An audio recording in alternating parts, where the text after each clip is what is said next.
تفسیر نبوی ہے۔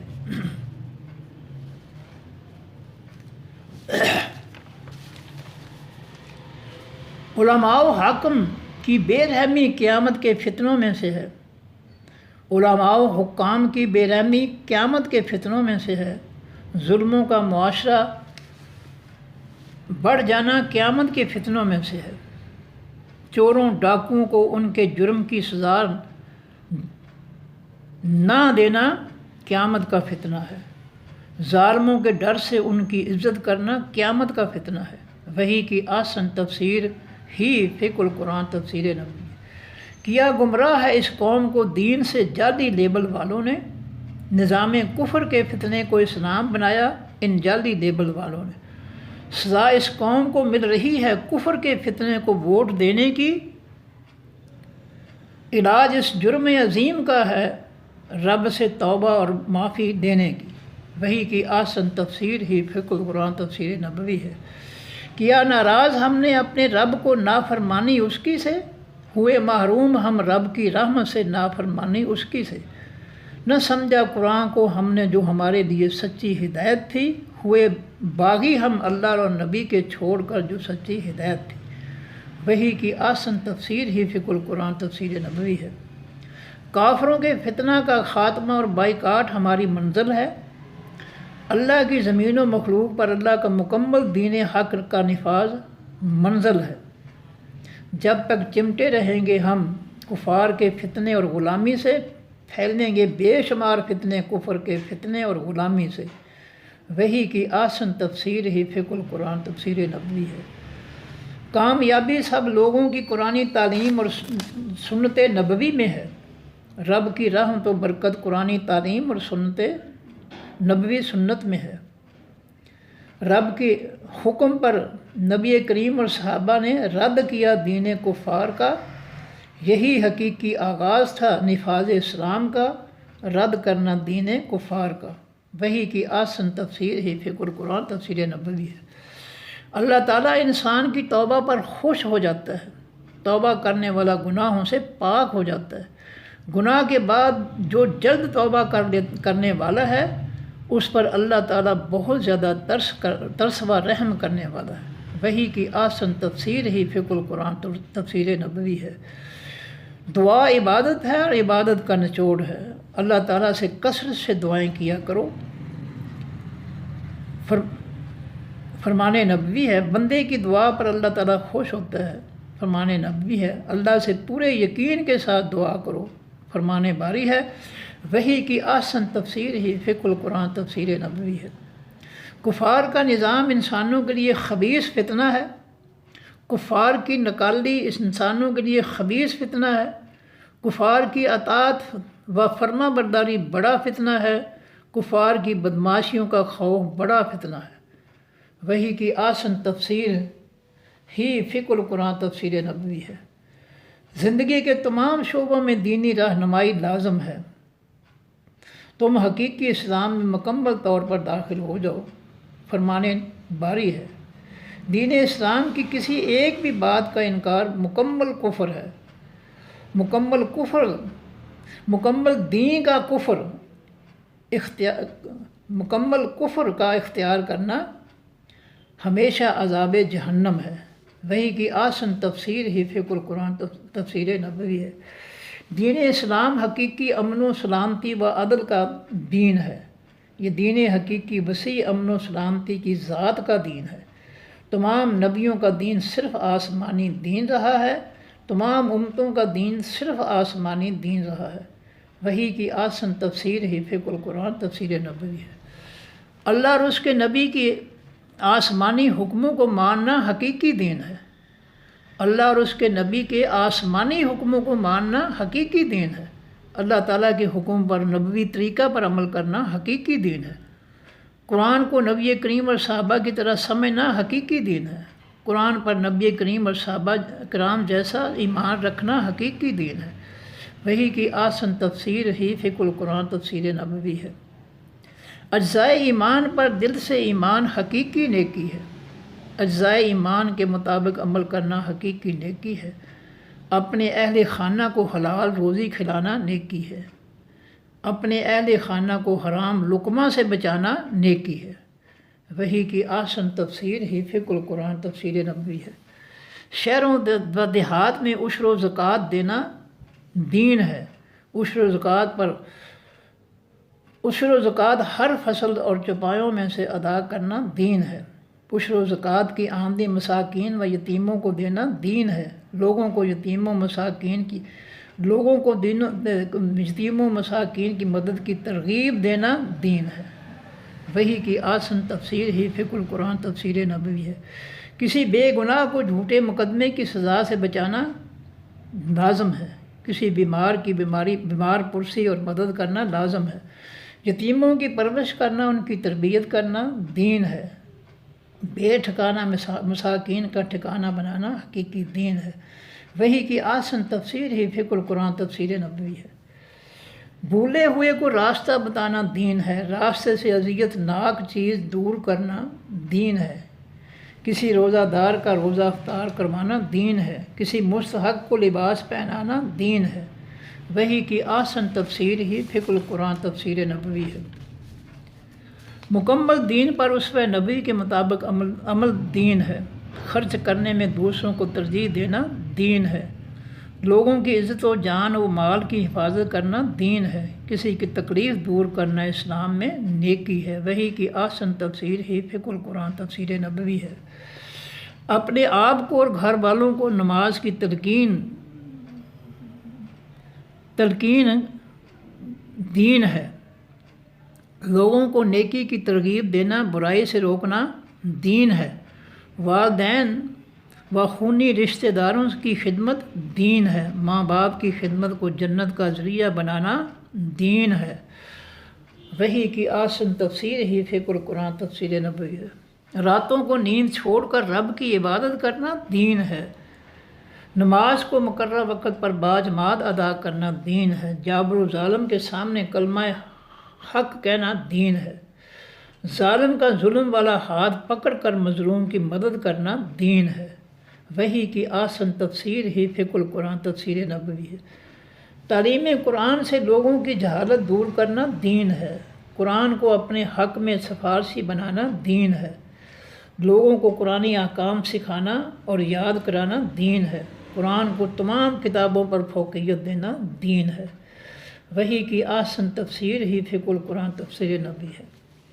شرم و حیا کی چال چلنا اور عریانی سے بچنا نیکی ہے۔ عورتوں کو شرم و حیا اور پردہ کی تلقین نیکی ہے۔ عورتوں سے اچھا سلوک کرنا نیکی ہے۔ عورتوں کو دینی تعلیم دینا لازم ہے۔ وہی کی آسن تفسیر ہی فقہ القرآن تفسیر نبوی ہے۔ ہر جگہ بھلائی و صفائی پھیلانا دین و نیکی ہے۔ ہر جگہ ہر لمحہ پرہیزگار رہنا دین و نیکی ہے۔ ہر جگہ ہر لمحہ رب سے ڈرنا دین و نیکی ہے۔ ہر مسلمان بھائی کی خیر خواہی کرنا دین و نیکی ہے۔ وہی کی آسن تفسیر ہی فقہ القرآن تفسیر نبوی ہے۔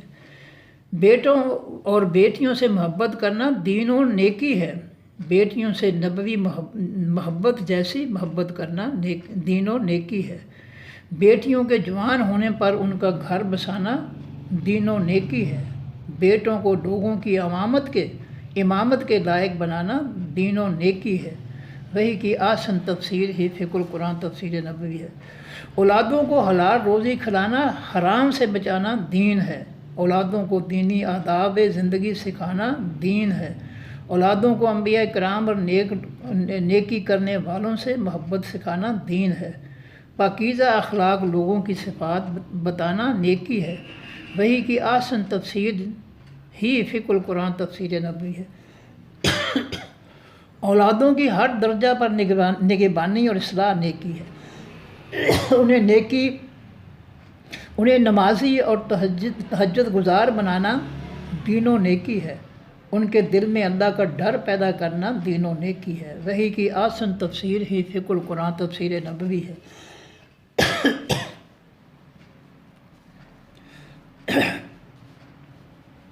اپنے بچوں اور بچیوں سے ایک جیسا سلوک دین ہے۔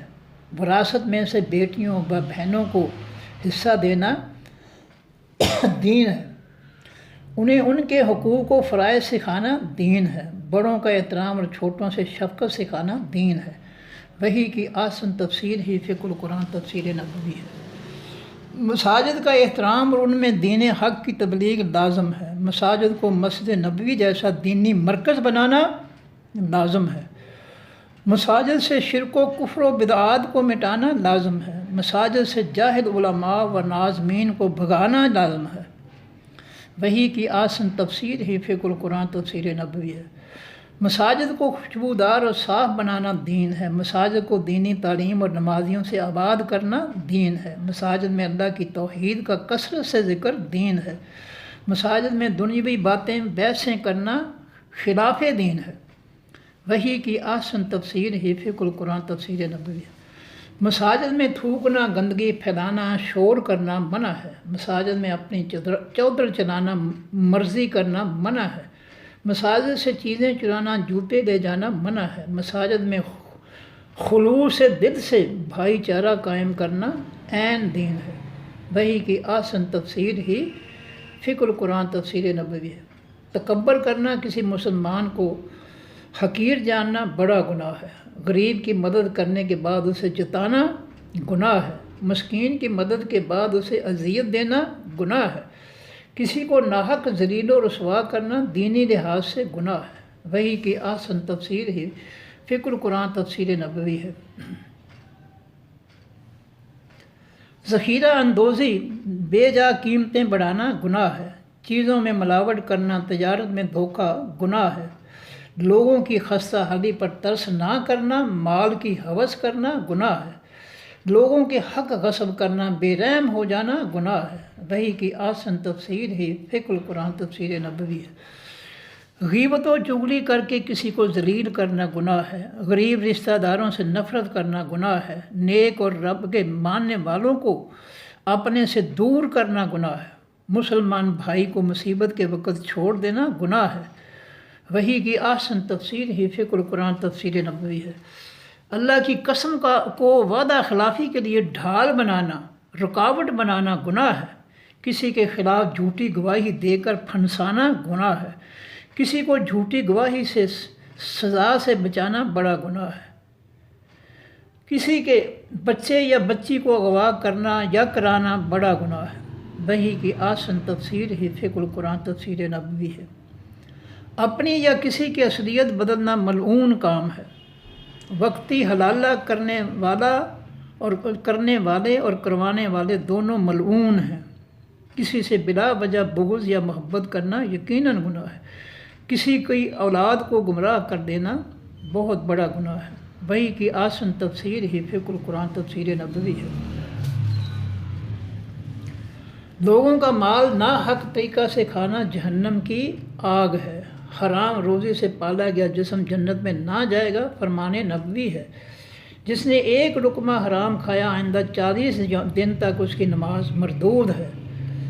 دیوس ہے وہ جو اپنی عزیزہ کو بے پردہ لیے پھرتا ہے، وہ جنت میں نہیں جائے گا، فرمان نبوی ہے۔ وحی کی آسن تفسیر ہی فقہ القرآن تفسیر نبوی ہے۔ جو لوگوں پر رحم نہیں کرے گا، اللہ اس پر رحم نہیں کرے گا۔ اولادوں اور خونی رشتہ داروں سے نرمی رحمت لازم ہے۔ نرمی و رحمت لازم ہے۔ علم و تربیت حاصل کرنے کے لیے استاد کا ادب لازم ہے۔ دینی علم حاصل کرنا ہر ایک پر فرض ہے۔ وحی کی آسن تفسیر ہی فقہ القرآن تفسیر نبوی ہے۔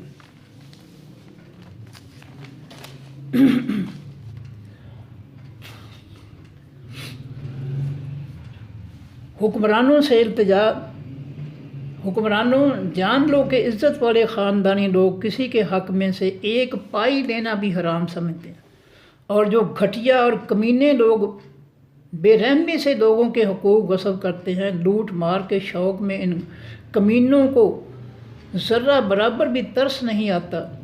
یاد رکھو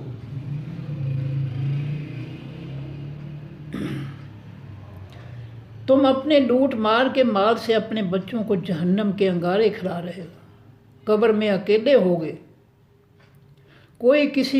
کو رب کے عذاب سے نہ بچا سکے گا۔ تم نے اللہ کی زمین و مخلوق پر کافروں کا فتنہ مسلط کر کے ان کے بچوں اور بچیوں کا سکون سے جینا حرام کر دیا ہے۔ یہ نہ سمجھنا کہ تمہاری لوٹ مار کے پیسے سے تمہارے پسماندگان لوگوں کو کھانا کھلا کر جو ہے اللہ کے عذاب سے بچا لیں گے۔ حقوق العباد کی معافی نہیں ہے، دنیا میں تمہاری ذلت عروج پر ہے۔ اگر تم یہ خرمستیاں، یہ ظلم، یہ زیادتیاں نہیں چھوڑو گے تو یاد رکھو پھر رب کا قہر اور غضب تمہارے لیے بہت بڑا ہوگا۔ کس نے دکھ کی بات ہے کہ اتنے سخت دل ہو گئے ہیں کہ لوٹ مار دن بدن بڑھتی جا رہی ہے، لوگوں کی حالت جو ہے وہ دن بدن بدتر ہوئی جا رہی ہے، اور لیکن یہ اسمبلیوں اور کرسیوں والے علماء، مفتی اور جاہل سب کے سب جو ہے وہ بے رحم ہو کر جو ہے لوٹ مار میں لگے ہوئے ہیں۔ ذرا رب کا احساس نہیں ہے، ذرا رب کا خوف نہیں ہے۔ کرسیوں والوں ڈر جو اللہ سے، کوئی پتہ نہیں کون سا لمحہ آخری ہو، کون سی سانس آخری ہو۔ اتنا لوٹ مار کر کے کیسے کھاؤ گے؟ یہ لوٹ مار کا مال ہو سکتا ہے تمہیں کھانا نصیب ہی نہ ہو، لیکن غریبوں کا مال جو لوٹا ہوا ہے، ان کی آہیں اور ان کی بد دعائیں جو ہیں وہ آسمان کی طرف اٹھ رہی ہیں۔ کسی فارسی شاعر نے کہا ہے بترسد آہ مظلومہ کے ہنگامے دعا کردن، مظلوم کی بد دعا سے بچو کہ جب وہ اللہ کی طرف بد دعا بھیجتا ہے، اجابت از در حق بہر استقبال می آئد، اللہ آگے بڑھ کر مظلوم کی بد دعا کا استقبال کرتا ہے۔ ظالموں، تمہیں ان علماء اور مفتیوں نے بھی بجائے کہ تمہاری اصلاح کرتے یہ تمہارے ساتھ مل گئے ہیں۔ تم ان کو دیکھ کر لوٹ مار میں آگے بڑھ رہے ہو اور وہ تمہیں دیکھ کر جو ہے لوٹ مار میں آگے بڑھ رہے ہیں۔ حیا کرو رب کا۔ نبی کریم علیہ الصلوۃ والسلام فرماتے ہیں اذا لم تستحی فاصنع ما شئت، اے انسان جب تو بے حیا ہو جائے، تجھے اللہ کا ڈر نہ رہے، پھر تو جو مرضی کرتا جا، پھر تیری رسی دراز ہے، تمہیں سمجھانے کا پھر کوئی فائدہ نہیں، تجھے کھلی اجازت ہے کہ جو مرضی کرتا جا۔ تیری ایک دن پکڑ آئے گی اللہ کی طرف سے، پھر تمہیں پتہ چلے گا کہ میں دنیا میں کیوں آیا تھا، کس لیے آیا تھا۔ اللہ تعالیٰ ہمیں سمجھ کی توفیق عطا فرمائے، ہمیں حرام روزی سے، دوسروں کے حق تلفی سے ہمیں اللہ تعالیٰ بچائے۔ اللہ تعالیٰ ہماری دونوں جہانوں میں اصلاح فرمائے، اللہ تعالیٰ ہمیں دونوں جہانوں میں کامیابیاں اور بھلائیاں عطا فرمائے۔ وآخر دعوانا الحمدللہ رب العالمین، وصلی اللہ تعالیٰ علی رسول خیر خلقہ محمد وآلہ وصحبہ اجمعین۔ ناچیز پروفیسر محمد انور اعوان، ہوشیار پوری، پاکستان۔ اللہ حافظ۔ السلام علیکم ورحمۃ اللہ وبرکاتہ۔